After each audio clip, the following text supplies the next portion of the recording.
अब पहले हम डेल्टा वाई, देखो इस क्वेश्चन में क्या गिवन है, इनकम गिवन है, एमपीसी गिवन है और सेविंग की पहली वैल्यू गिवन है और हमें एमपीएस एपीएस निकालना है, साथ साथ हमें सेविंग फाइंड करना है। तो बेटा सेविंग फाइंड करने के लिए मुझे इनकम में से कंजम्पशन को माइनस करना पड़ेगा और क्वेश्चन में कंजम्पशन नहीं है, हमें एमपीसी की बना है। और एमपीसी का फार्मूला क्या होता है, एमपीसी का फार्मूला होता है delta C upon delta Y. तो पहले हम डेल्टा वाई कैलकुलेट करते हैं। तो डेल्टा वाई क्या होगा, पहले में डैश, फिर 100 माइनस 0, 200 माइनस 100, ये सब क्या आ रहा है, डेल्टा वाई 100 100 100 आ रहा है, 100 100 100 आ रहा है। अब बात करते हैं डेल्टा सी की। डेल्टा सी कैसे निकलेगा, क्योंकि हमें एम पी सी 0.6 0.6 0.6 दे रखा है, तो हम इसी को अप्लाई कर लेते हैं। जैसे पहली वैल्यू को लेके चलते हैं तो हमारे पास एम पी सी क्या होता है, देखो बेटा यहाँ पे 0.6, एम पी सी का फॉर्मूला क्या होता है, delta C upon delta Y, मतलब चेंज इन कंजम्पशन अपॉन में चेंज इन इनकम। यहाँ पे हमने वैल्यू पुट करी, डेल्टा वाई हमें 100 है हर लेवल पे, इसको मल्टीप्लाई किया तो डेल्टा सी कितना आ गया, 60 आ गया डेल्टा सी। तो जब 0.6 लेवल पे और डेल्टा वाई 100 है तो ये 60 60 और 60 हो जाएगा, सारे 60 होंगे। अब बात करते हैं कंजम्पशन की। कंजम्पशन कैसे निकलेगा, अगर ज़ीरो लेवल पे सेविंग नेगेटिव है तो कंजम्पशन उतना ही होता है 90। तो डिस सेविंग का मतलब जब मेरी इनकम ज़ीरो है तो जितनी मेरी डिस सेविंग होगी वही मेरी कंजम्पशन होगी। अब अगर डेल्टा सी से सी निकालने से ऐड करते चले जाओ, 90 माइनस 60 150, 150 सॉरी प्लस 60 210, 210 प्लस 60 270, ये आपका सी आ गया। अब सेविंग कैसे निकलेगा, सी में से इनकम को माइनस कर दो, कंजम्पशन को income minus consumption, zero dash तो आ गया, 100 माइनस 150 माइनस के 50, 200 माइनस 10 माइनस के 10, 300 माइनस 10 प्लस के 30।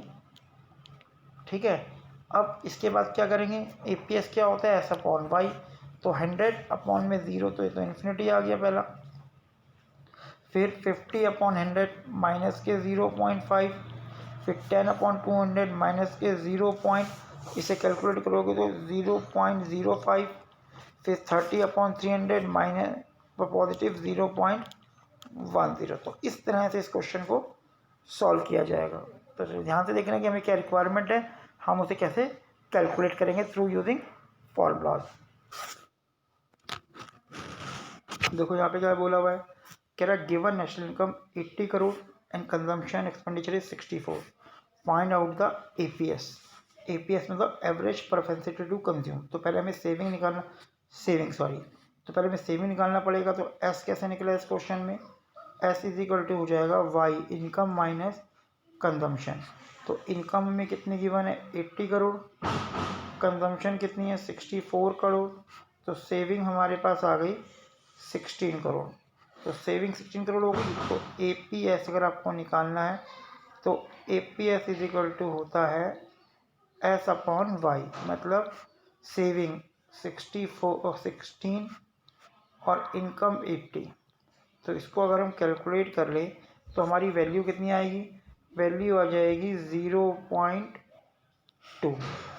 अब आगे क्वेश्चन क्या बोल रहा है, if income rise to 100, income rise का मतलब डेल्टा वाई जो है वो 100 तक हो गया। तो 100 कैसे हो गया, पहले 80 था अब 100 हो गया, तो कितना बढ़ गया 100 माइनस 80, 20 करोड़ राइज हो गया। और कंजम्पशन 78 हो गया। तो डेल्टा वाई जो है, डेल्टा सी जो है वो 78 माइनस 64, 14 करोड़ हो गया।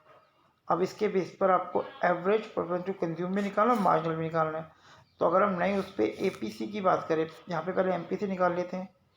एमपीसी जो होगा वो delta C upon delta Y होगा, delta C upon delta Y, जो कि 14, ये 14 अपॉन में 20 होगा। तो ये तो आ गया हमारा 0.7।